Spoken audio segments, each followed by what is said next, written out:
How's your day? Hope that you are fine today. So today is Tuesday. Our subject today is computer. So I'm your teacher, and then we are on our third quarter. We are on our week 1. Our lesson for today is all about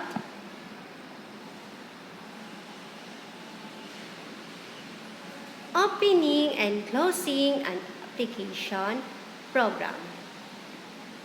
Windows. Okay. So let's find out what is this opening and closing application program and Windows. So I will explain to you, then listen to me. Okay.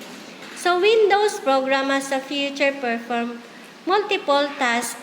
In this lesson, you will learn how to open, restore, resize, move or close an application program. Windows. An application program performs a certain task. Due to the fast-changing technology, there are literally hundreds of application programs, and it would be possible or impossible for us to know them all. So, let us open the application. So, this is the Solitaire application.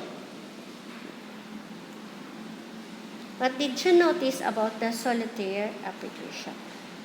So, you click the start button, choose all the programs, then games, choose Solitaire, then left click. Okay. Notice that there are 3 buttons on top right now corner of the Solitaire windows. Okay, you can see this. Okay. These are the 3 buttons on the top right corner of the Solitaire window. That is the close, maximize, and minimize. What is that, children? Minimize button, close button, and the maximum button. Okay. So the function of these buttons are the follows. What is minimize? So minimize, this button puts an application program of holds the places it on the taskbar. To reopen or activate a program on the taskbar, just click this button, the minimize. This button can application program on hold and place it on the taskbar. For example, you want to reopen or activate the Solitaire program. Click it window name on the taskbar. If you have opened 2 or more programs, the taskbar will hold them all. You can see that this image. Okay, that's the image. You just click the minimize button. Okay, that's that. Okay, how about the maximize? So the maximize, this button resizes an application program's windows at its maximum size, or what is called the full screen. The pictures that you see in this picture is the full screen. This can resize the application of the program. That is the maximize button. Okay. How about the close button? The close button is when you click X. Okay, like this. You see in the picture, you can see an X.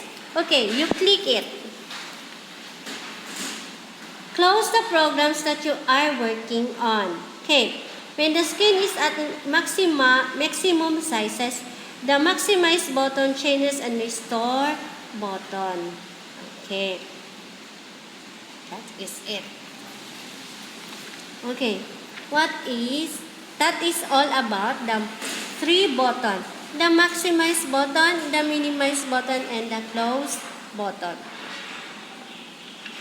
Okay, how about the restore? So, how about the resizing windows or the restore?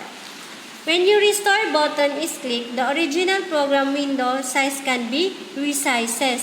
If you click this,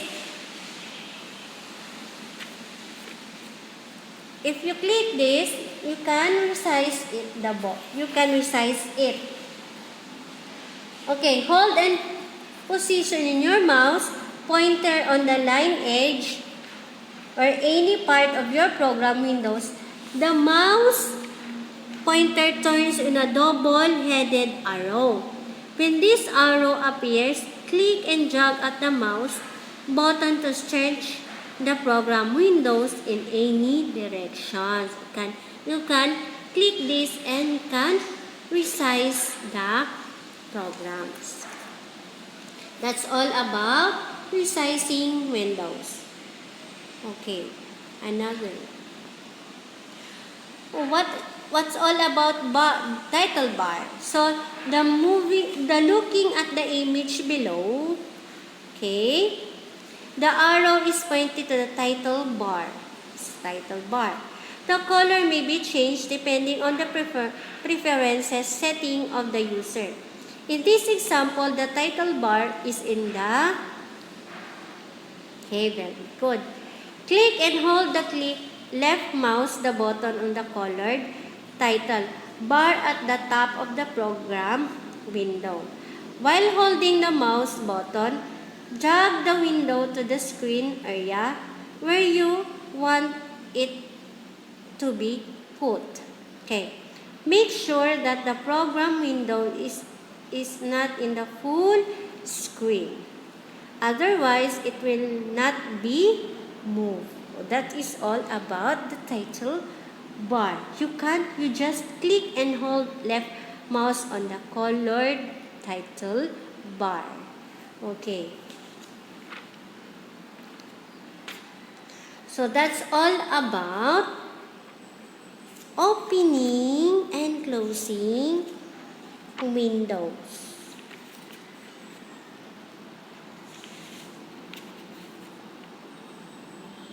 Okay. That's all about opening and closing an application windows. Okay. What's the 3 buttons, children? Okay, they're very good. The minimize, the maximize, and the close. Okay. That's all about. Okay. Okay. Do you know already all about the opening and closing program windows? Okay. Very good. Do you understand our lesson, children? Okay, very good. If you have questions regarding to our lesson today, it's all about the opening and closing program windows. You can feel free to chat me on my messenger. So thank you for your listening and watching.